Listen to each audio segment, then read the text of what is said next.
Welcome to Teaching Artist Podcast, a show dedicated to discussions of teaching art to kids, making art, and how those things overlap and feed each other. I'm Rebecca Potts, your host, a visual arts teaching artist.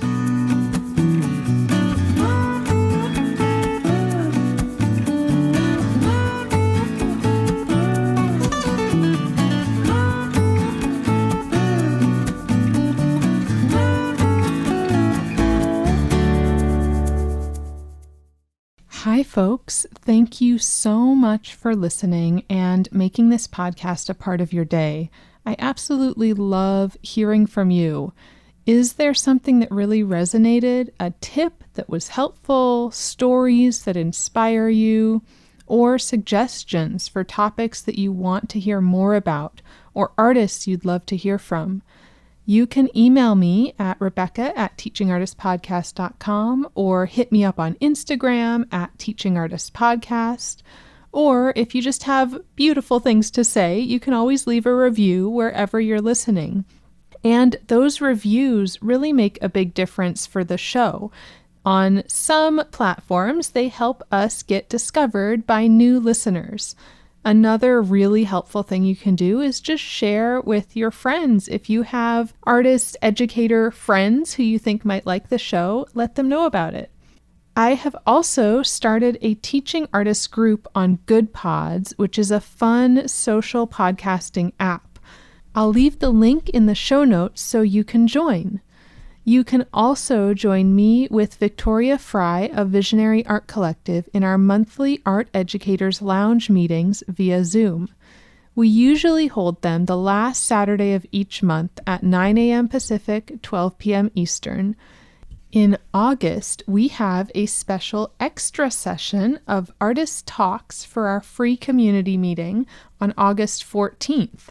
And then I'm excited to share with you, you're hearing it first, that we will have the incredible Hannah Cole of Sunlight Tax offering a workshop on taxes for teaching artists on August 28th. You can register for the August 14th event for free through Eventbrite, and I will put the link in the show notes. And then keep an eye out for the registration info for the workshop with Hannah Cole, as we will be sharing more about that soon. I also hope that you're getting some rest time this summer. I have been working to squeeze in time out of the city, and I'm excited to be heading to the lake for a week. But of course, my daughter has just gotten what seems like a cold. She's very snotty, but we are somewhat anxiously awaiting test results. So our plans might be shifting. But what would this year and a half be without constantly shifting plans? My hope for you is that you are able to get some rest time, you're able to get some studio time, and whatever plans have to shift, it somehow all works out in the end. Okay, let's get to our featured artist, and then I have a great interview with Carlys Terreson this week. Each week, I'm sharing a featured artist as well as a guest interview. I'll share a bit about the featured artist here, as well as sharing images of their work on Instagram and on the website. This week's featured artist is Isaiah Salamanca, also known as Notice. He is a 23-year-old artist from Seattle, Washington. His recent works are inspired by the two most important women in his life, who were both diagnosed with cancer in October 2020. His mother was diagnosed with stage 3C ovarian cancer, now stage 4, and his grandmother with stage 1 breast cancer. While answering by his given name, he chooses the alias Notice in the art world as a "thank you for noticing" note to those who view his works.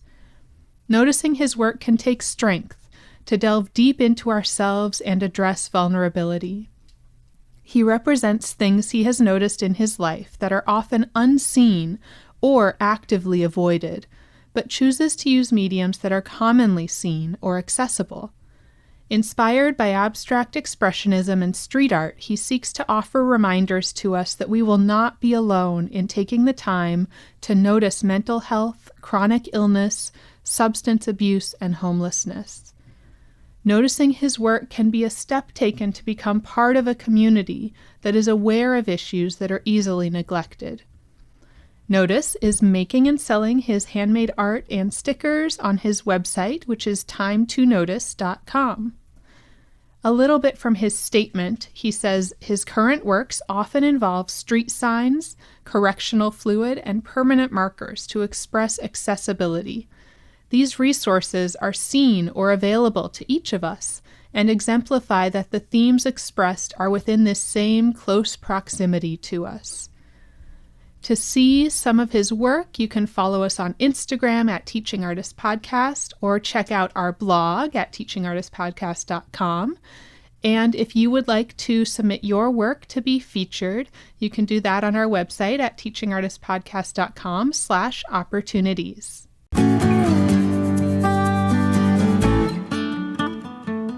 Hearing about Carlys' process of creation with her whole body in consideration of her community was inspiring. She spoke about growing up with an artist father and how that shaped her. I so often hear from artists whose parents had trepidations about a career in the arts or thought of it more as a hobby.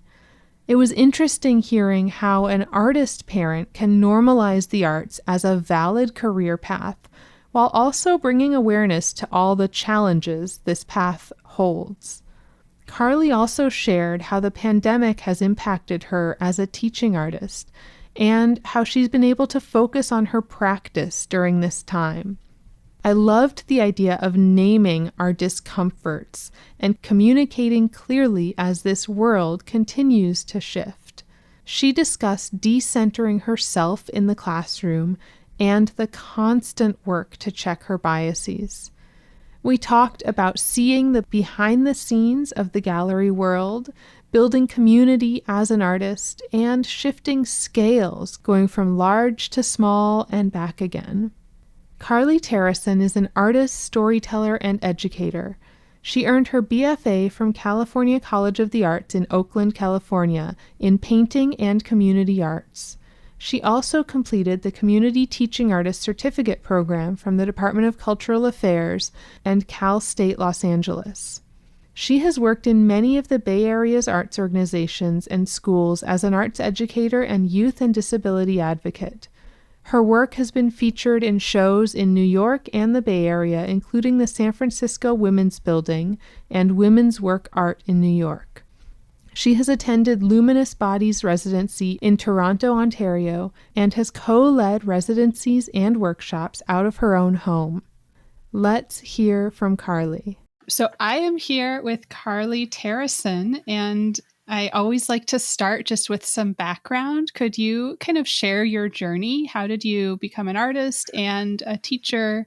Where did all of that happen, and what does it look like now? First of all, thank you so much for having me here, and excited to be in conversation with you. So I'm originally from New York and grew up in a creative family. My father is an artist, so I grew up in the studio with him and always, was supported in my creative expression. And then as I got older, art became something that I knew that I wanted centered in my life. And I moved out to the Bay Area, where I went to California College of the Arts and earned my BFA in painting there and in painting and community arts.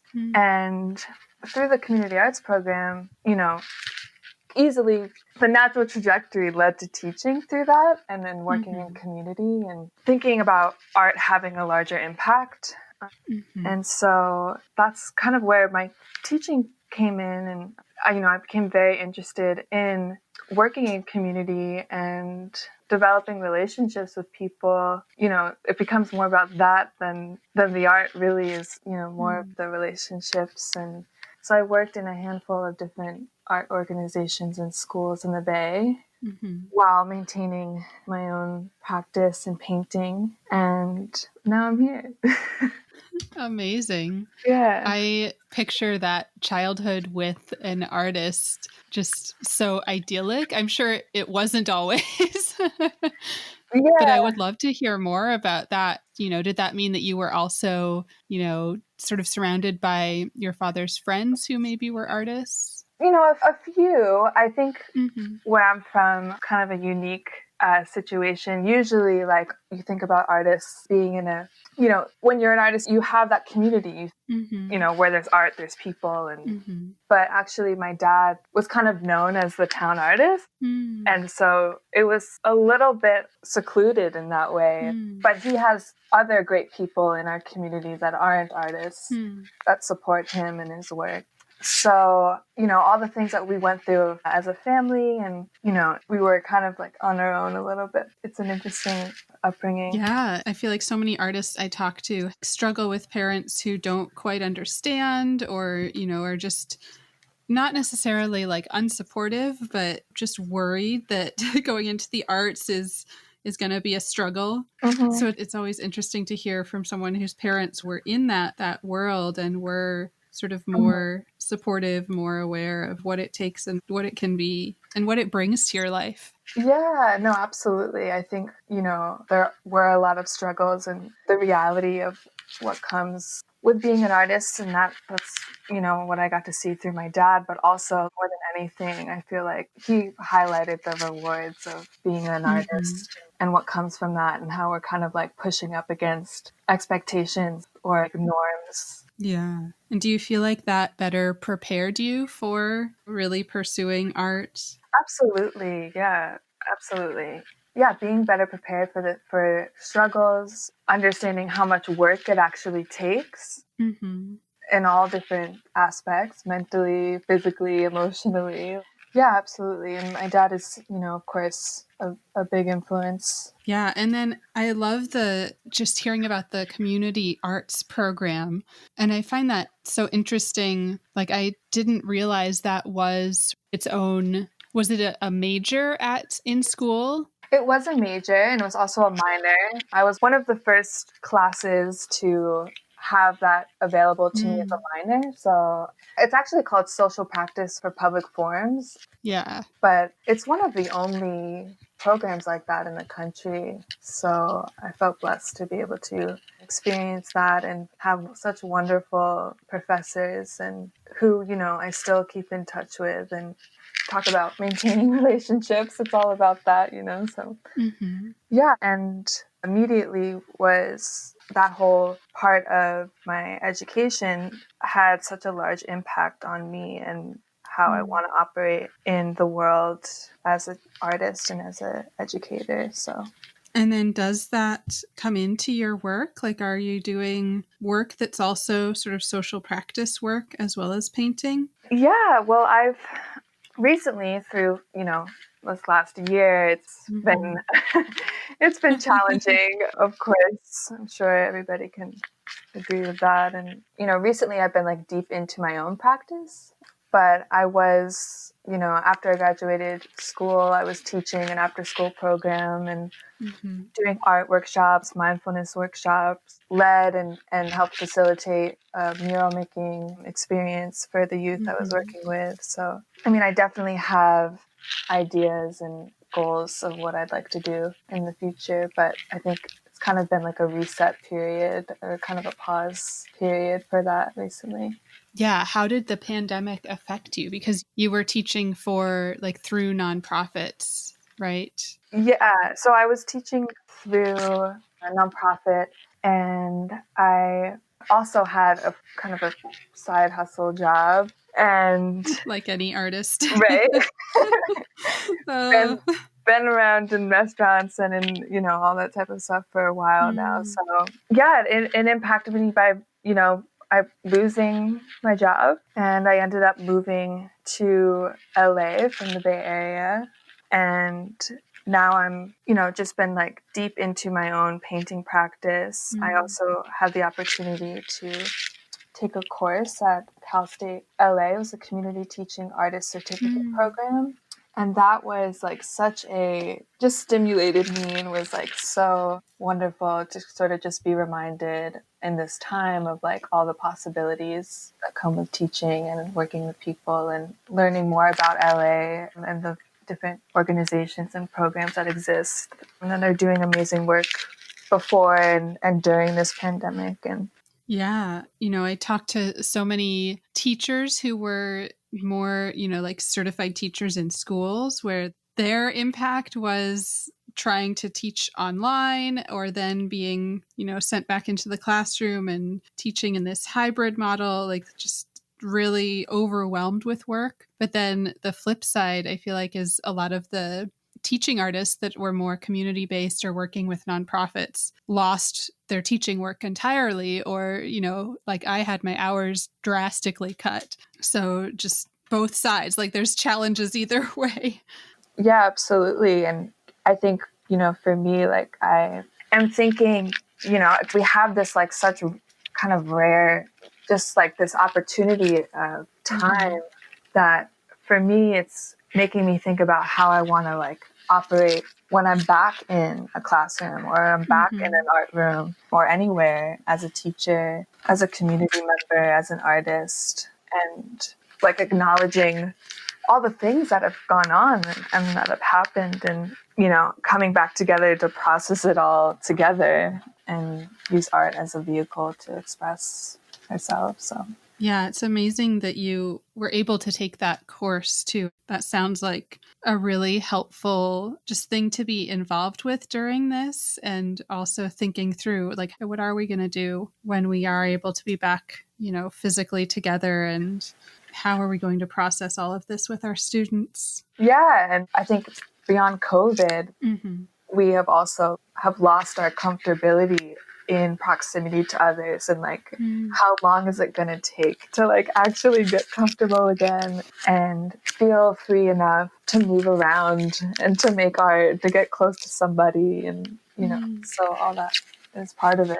Yeah, absolutely. And especially thinking through like social practice work, but then, teaching work, any community work, really. It's an interesting thing to think about. I was recently talking with some artists about just having a house guest, even if you're like relatively safe, if you've been vaccinated and you're, now having a house guest, how strange that feels.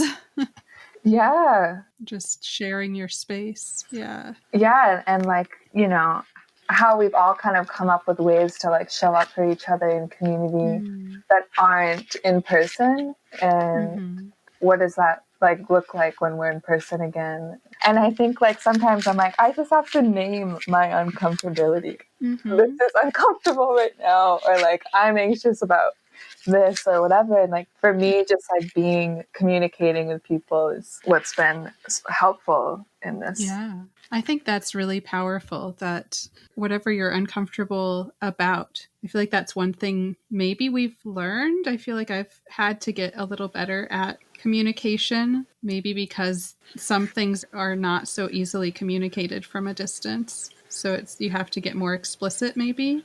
But yeah, naming, I'm not comfortable with this, or this is making me feel strange or awkward, or yeah.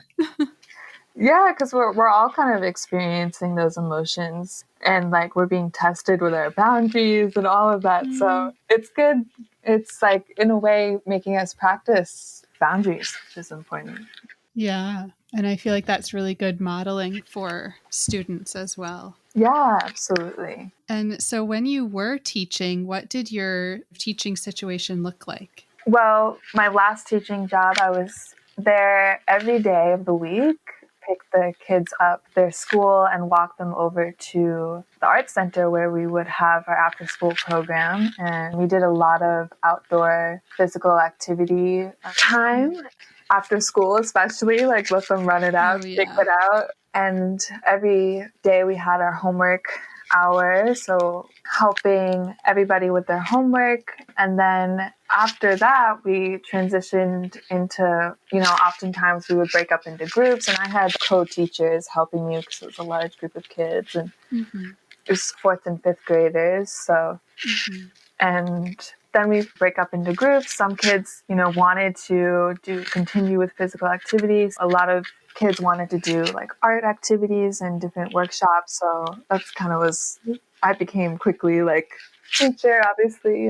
And so I would work with that group, and, I would use the materials that we had. We would do like paper weavings and different drawing activities. And then our final project was I was able to get the supplies to create a mural in which they were able to brainstorm their own ideas of what they wanted to represent at the end of our year together and highlight as like what happened in our group throughout the year. And for me, it's important that I decenter myself and I let them step into those leadership roles and those, for them to have the opportunity to make their ideas come to life.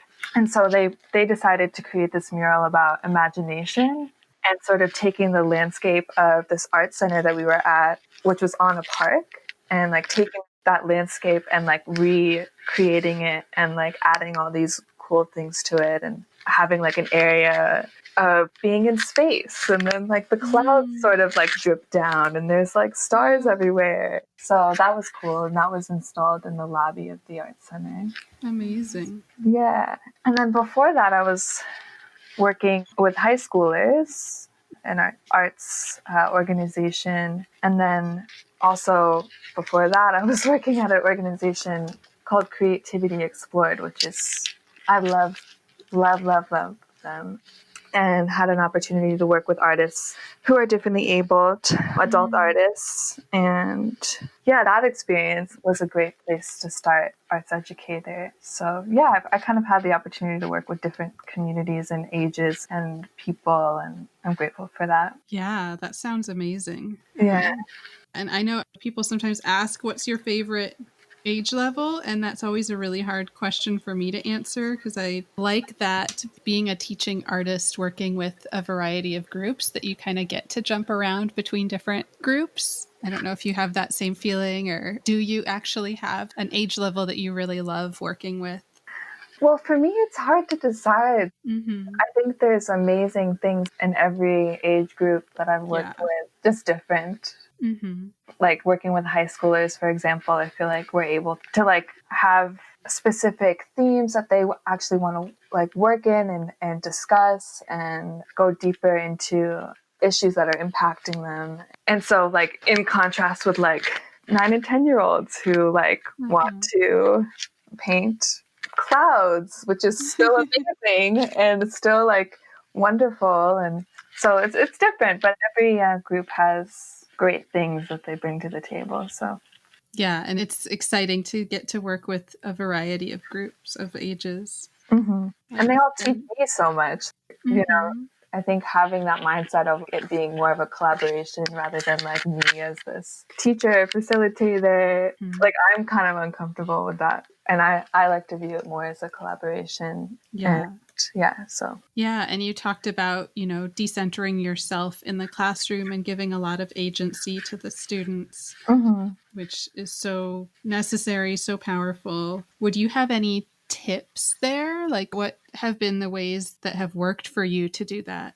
So while I was in college, I had a class where one of the first things we did was we created our own rubric or like class guidelines together as a class of how like we would assess how things are going and like just something to always refer back to. And I've used that strategy in my own work and in creating like a class rubric of like how we want to show up in the space, how we want to treat each other, what we want to like actually do in the space, how do we create a safe space. So creating like and literally like putting up this poster on the wall and writing it all down and just leaving it there throughout the time that we're together and having it be something that we always refer back to as this is what we created together and this is what we can refer back to together. And that's something that I've done.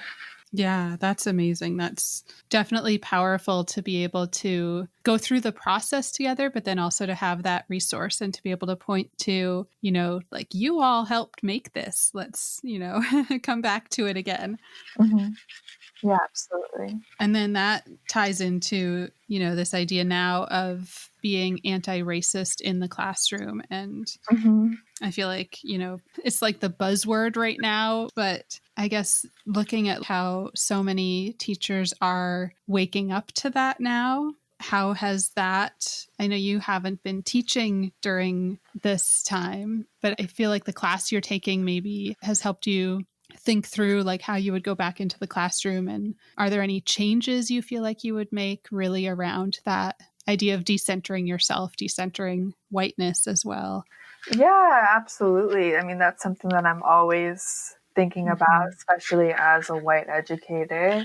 You know, even beyond this course that I'm taking, that's something that was always there and is important. And I think it absolutely stems from decentering myself, and also like the biases I hold as a white person, or any sort of thing inside me that like I'm always trying to see and break down and look at. And I think throughout this whole period of being in a pandemic and all these other things that are happening, you know, how I show up in the space when we all come back is, you know, I want to be really intentional about that and acknowledge all the things that have happened and make room to process. And also just like bringing in, you know, if we're teaching art and we're talking about artists, bringing in non-white artists, non-male artists to show to the youth or whoever I'm working with, and also bringing in physically into the space like non-white educators and artists to collaborate with and just make room for other people. Yeah, one of the, I feel like a big challenge for me is the language around it and getting better at being like really specific. I'm just hearing, as you're saying, like, let's bring in non-white people, and that somehow still is centering whiteness.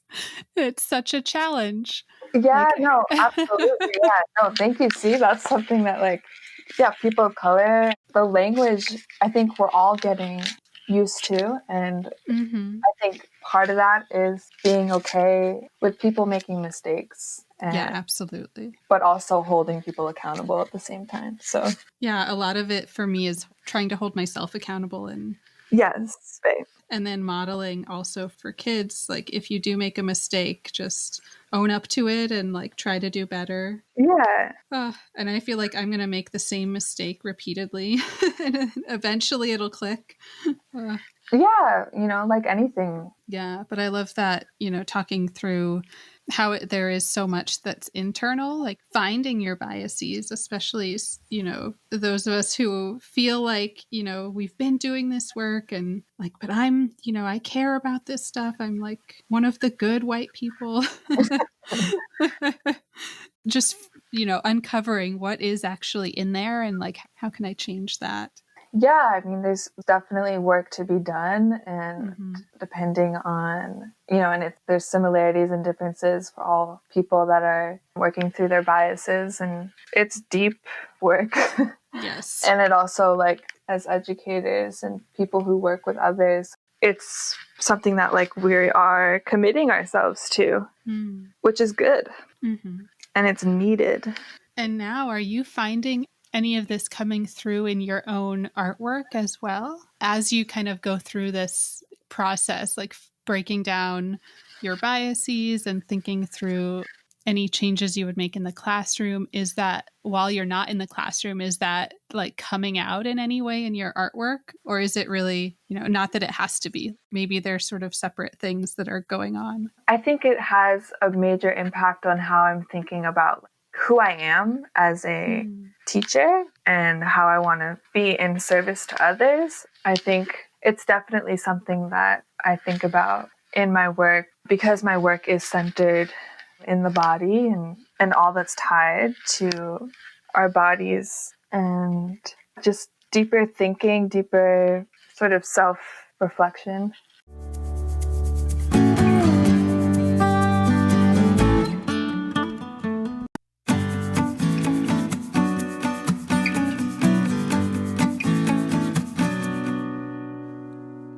would you want to maybe share a little bit about your artwork? And I like to frame it to start with this attempt to describe your work if someone has not seen it, which can be a little bit of a challenge. It's like, it's visual. This is why I'm a visual person. Yeah. But if you could, describe your work. Sure. So my work is centered in the body, individual and collective bodies. And I like to paint large scale. And I'm trying to examine my own body and the complexities of being in a body, how we live with each other. And, it's intertwined in my community interactions and in my own experiences and human connection. And even in performance, like I have a lot of influence from performance and how people move their bodies. And I'm not like really talking about how it looks visually, but, I love color. I use a lot of color in my work, but also I've done some printmaking, and most of my printmaking is black and white. But I have been recently working on a series called Gathering, which has been throughout this whole pandemic, and thinking about how bodies gather in space and like the choreography of gathering and thinking about being without it. And when it's necessary to actually come together, and it's influenced by the times that we're in and the community that I miss being around. And I'm looking at, I think this is one of the gathering pieces that's, many figures kind of layered upon each other. And I also see there's so much movement within like the way you're handling paint. Like there's movement within the figure, within the bodies, but then movement just within the paint as well. Yeah, well, that's just another way that I approach my work, is moving around it and moving my body while making it. A few years ago, I did a whole series of larger than life-size sculptures that were made, I hand sewed everything, and were made out of fabric that I painted on, and then I stuffed it.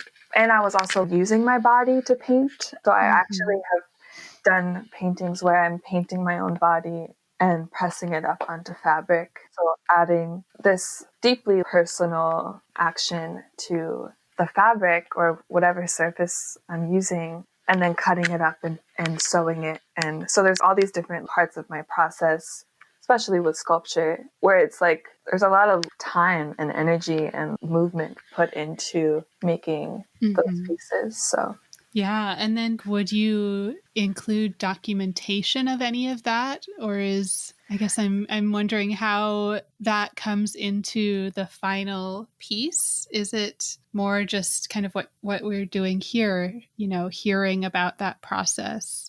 I haven't included documentation. And for me, it's been something that's just like a personal experience that I don't necessarily have felt the need to share. So I don't. Yeah, no, that's okay. I feel like it's just an interesting thing. Like there's some artists that have these, this elaborate and like really meaningful process that's not necessarily secretive, but it's not something that, like looking at the sculptures, I can see that they're painted and, sewn, and there's some embroidery, but like I wouldn't know just looking that you were using your body to make some of those marks and the meaning behind that process. Yeah, it's definitely more personal and derivative of being in a body. Yeah. Things that we don't really want to share but are there. Yeah, that's a beautiful thought too. There's so much that happens in our body. There's like so many things that we experience that maybe are just, just like this is just part of living in this body and doesn't necessarily need to be like documented or shared. I think that that's another way in which like how I'm thinking about people, bodies, how we live together, identity, all of that is, and how I address it in my own art making practice, like that easily transfers over to when I'm working with other people. And I think I talk about empathy a lot, like especially when I talk about teaching and when I talk about in groups of people who I'm working with, is having empathy for others and practicing it and understanding what it actually like sounds like, feels like, because it's a skill that people don't really know how to practice it.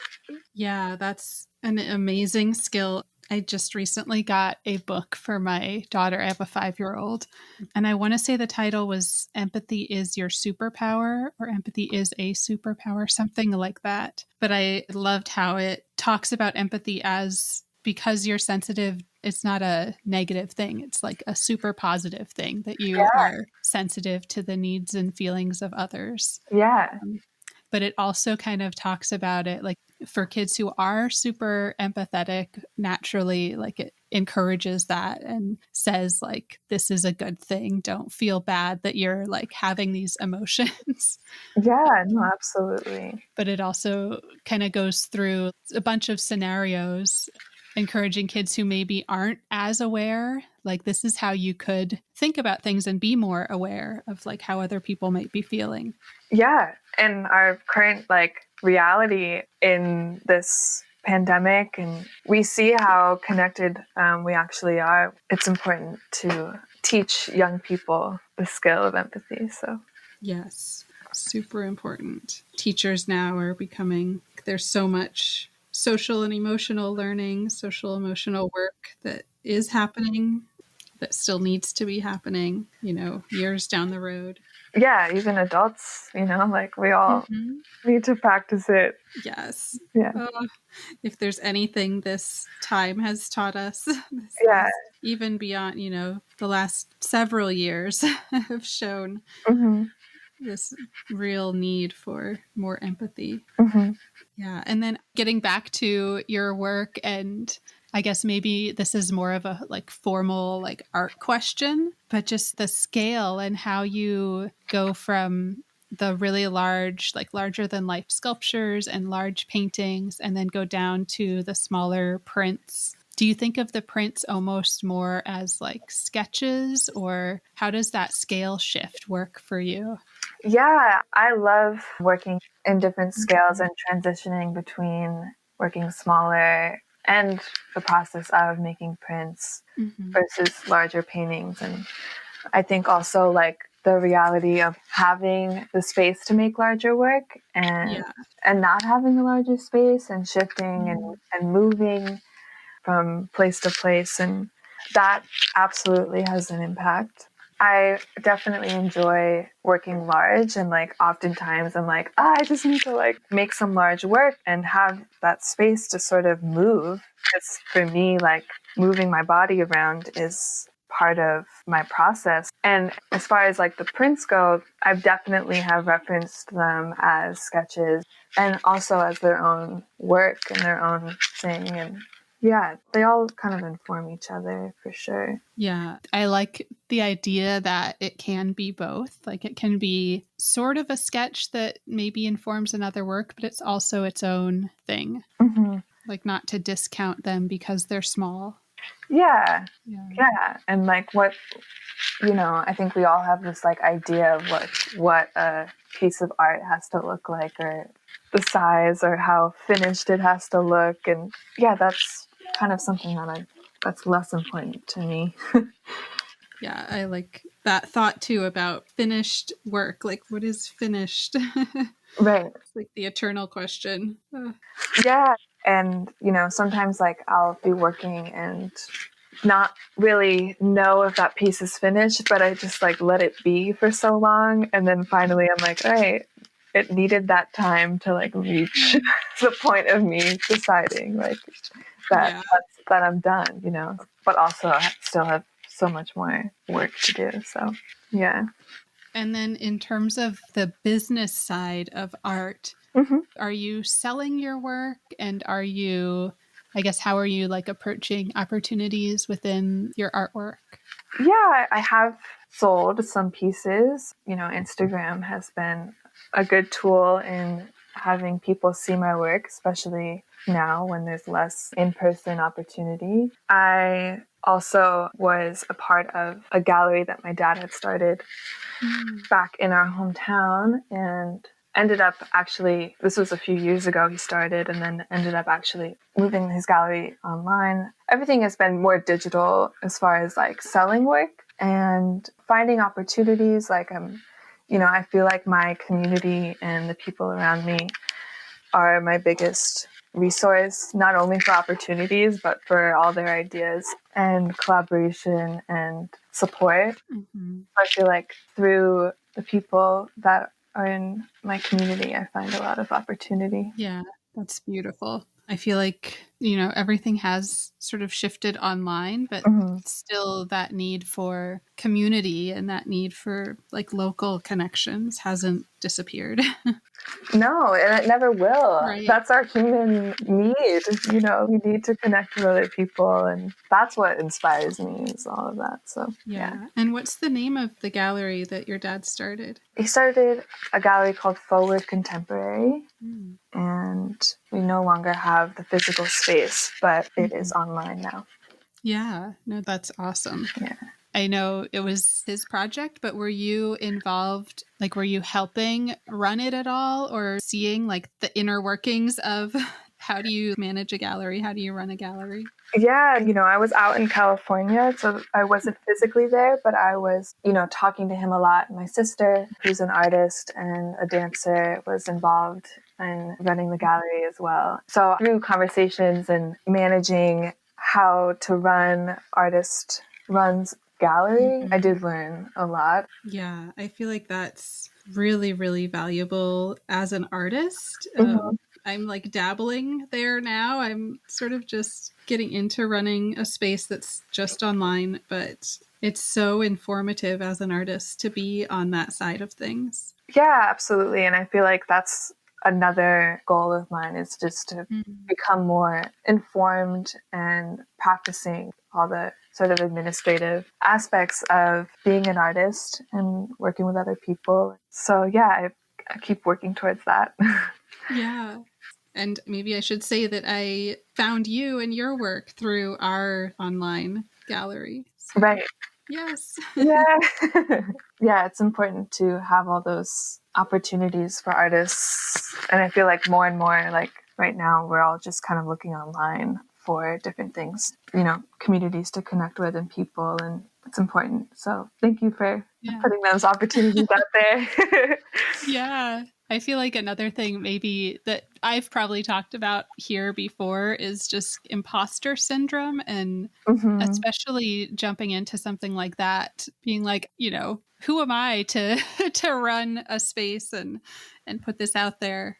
But, yeah, no, that's something that I feel like me and a lot of other people I know, we all kind of know what that feels like. And even in having our own artist practice, like there is a slight like privilege in that too. And yeah, so I understand a lot. Yeah. And the only way I've found to get through that is to just keep on doing whatever you're doing, and like learn as you go. If you kind of what we talked about before, if you make a mistake, own up to it, try to fix it.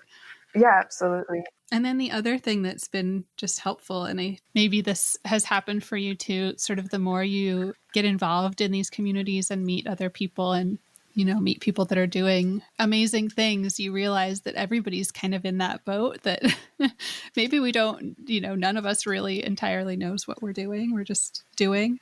Yeah. I think that's in the mix. And I also think that, especially working in community, that we are intentional about what we're doing. And it's important to kind of to know what you're doing and to be responsible in community if you're trying to create a lasting impact. And for me, like my work in community is more important in that way because, my art practice has its own personal element for me, but like the work I do with others and the impact that has is more important in a lot of different aspects to me. So being intentional is important.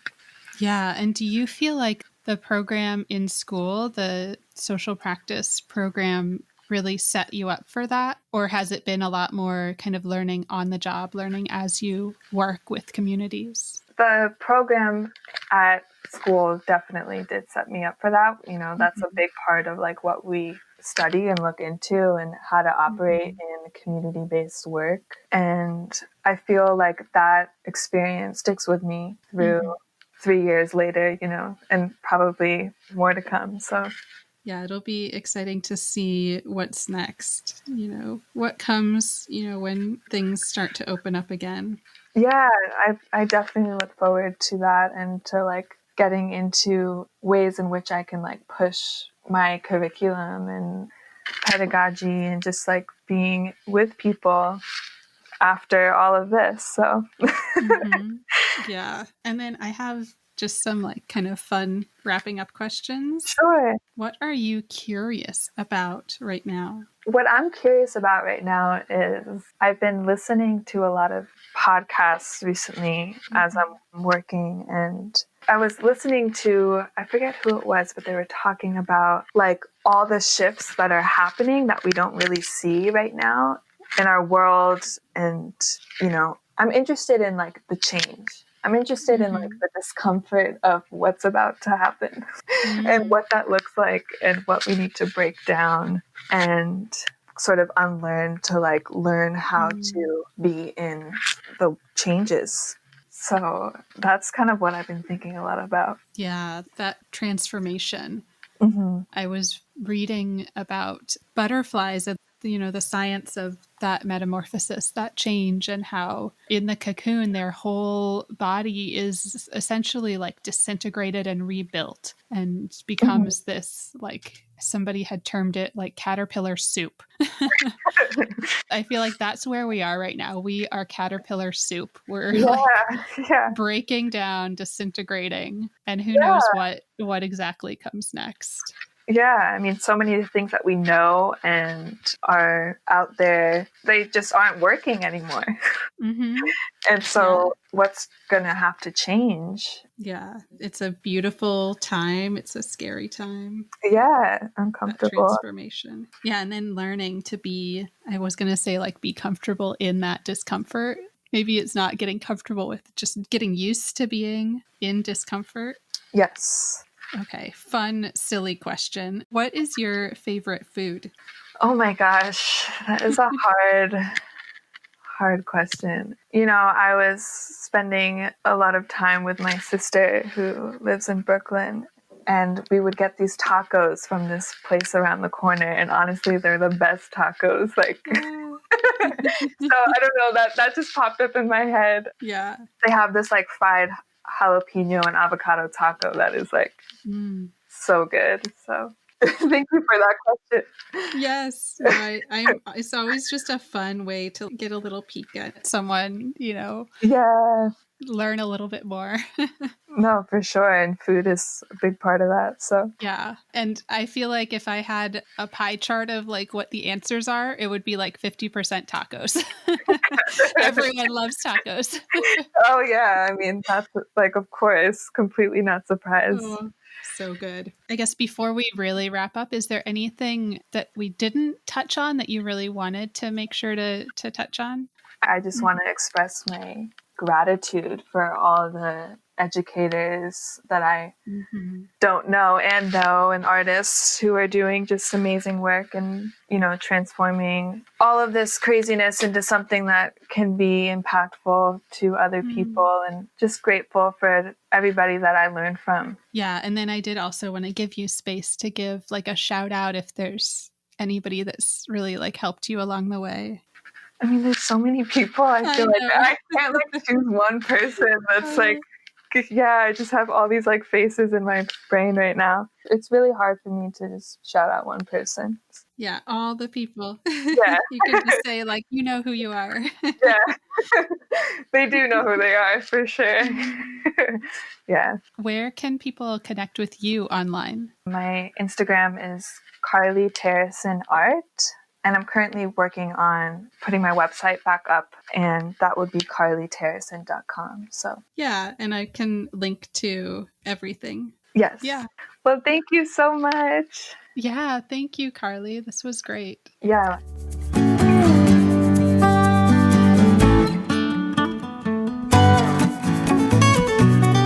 Thank you so much for listening. As always, you can reach me at Teaching Artist Podcast on Instagram or teachingartistpodcast@gmail.com. Who do you want to hear from? Please share your recommendations of teaching artists. And if you loved this episode, please subscribe, leave a review wherever you listen to podcasts, and follow me. It really makes a big difference. Thank you.